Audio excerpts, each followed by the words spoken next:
This video is about what happens when you having a problem selling a property. When you can't sell, when you have the house under contract for a week or two or three, and the buyer and the seller is like, "Hey, where's my money?" And you didn't find a buyer yet. So now, what do you tell the seller when they're calling you every day? Where's the money? When are we closing? What do you say to them?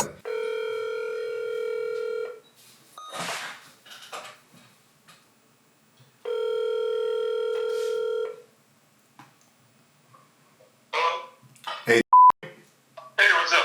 hey, is this a good time? Yeah.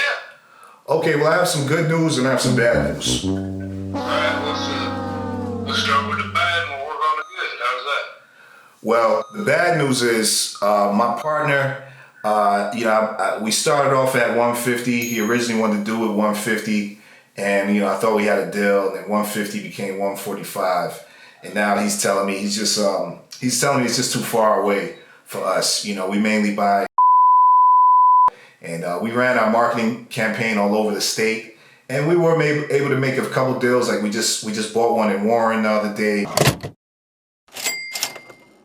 It was like a real cheap house, a $1,500 house, and so we tried to make it work, but he's just saying it's just too far away for us, and it's just drive where he's in.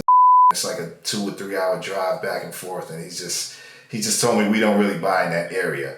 The good news is I didn't blast the house out to anyone. I didn't list the house anywhere, and I do have buyers all over.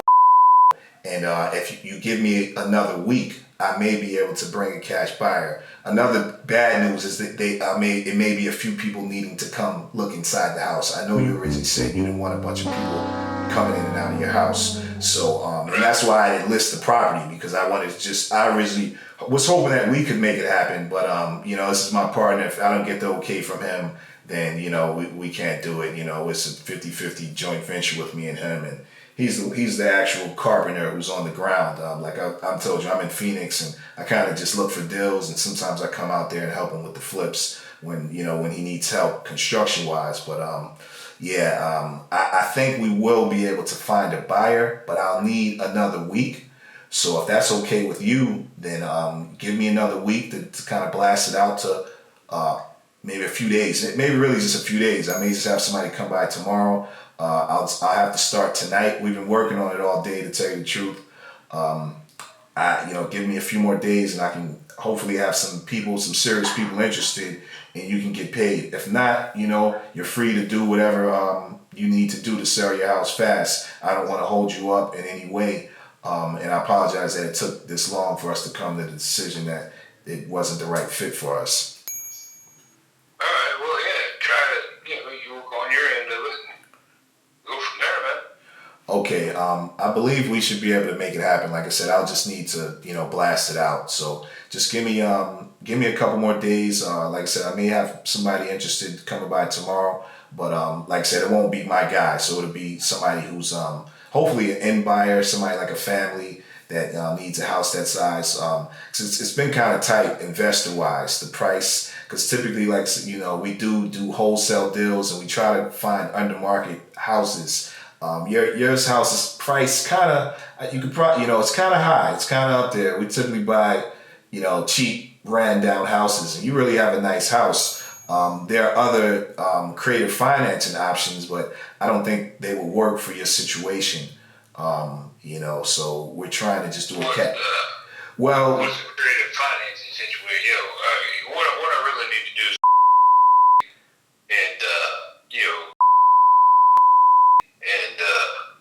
get a down payment for another house. Yeah, see, what we would do is we would get a big down payment from someone who would want at least to own the house. And hold on one second, excuse me. We would get a big down payment from someone. Usually we would demand at least $20,000, but in your case, I would try to get a $50,000 down payment for someone who probably has like bad credit, who wants to live in a nice big house but can't get a loan right now. So we'd usually mark it up a little higher than retail price, because we're acting as the bank, and then they'd basically lease the house to own. It'd be a rent to own situation. You wouldn't have to worry about any repairs, because it would typically they would be renting to own it. but I don't think that situation will work for you because you need a down payment as well as needs money. The good side about doing the creative financing is you would still own the house and you would be getting the full price of the house, but it would be over a period of time. So I don't know if that would be the right situation for you, being that you have a mortgage on the property. A lot of times those situations, I just don't know if that would be something you'd be interested in, being that you're trying to buy a house and you're to get paid. But like I said, I can continue working on it, and I'm hoping we can close by the end of this week, if possible. So I'll work on it as diligent as I can. And like I said, there may be a few different people coming to check it out. I'll let you know beforehand, obviously. Yeah, that's fine. Anybody can come at once. I mean, just standing tall all the time. I got nothing to worry about there. Okay. So then let me get to work on this right now, and I'm hoping I can get some people over there tomorrow to check it out. All right, sounds good. Okay, I'll keep you updated. Thanks a lot. All right, thank you. Bye. Okay.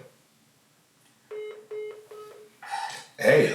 He like that. He respects you. I could tell by his tone, and he was like, "Yo, I can't get mad." He kept it real with me, and he didn't play me for a fool. Cause you didn't have to call him. Yeah. Tell him anything. Yeah. And I think he's aware of that too.